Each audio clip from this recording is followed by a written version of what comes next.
Año Nuevo Mexica. Maclaclihuanse Tochtli. 11 Conejo. Inicia el próximo 11 de marzo del 2010. Todos los que amamos México estamos mandados a retornar. Y para ello lo primero que tenemos que hacer es continuar con las prácticas, costumbres y tradiciones ancestrales, como es el caso del festejo del Año Nuevo Mexicano. Anahuaca, Yancuit, Xuit.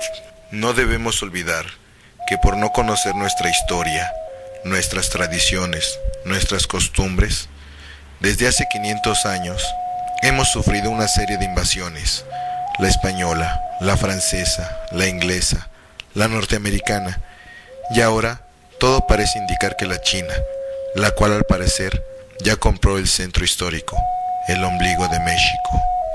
La práctica de las costumbres y tradiciones ancestrales se deben hacer de tal forma que vayamos más allá de lo tradicional.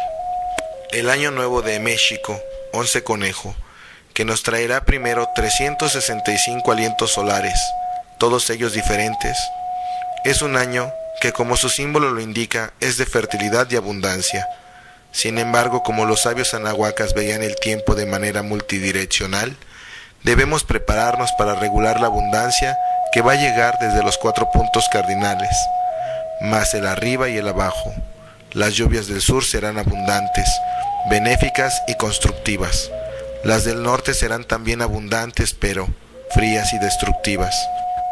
En el ámbito emotivo, intelectual y conductual, el ser humano estará sumergido en esta constante, por lo cual nuestra tarea cotidiana deberá mantenernos en equilibrio, en armonía, y es precisamente el saber cómo será nuestro futuro por el que estamos convocando al pueblo de México a retomar las formas ancestrales para evitar que esta abundancia se nos instale en el lado menos humano.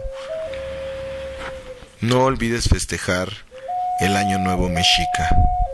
Maclaclihuanse Tochtli, 11 Conejo. Conocer tus costumbres y tradiciones ancestrales te hará respetar a tu país.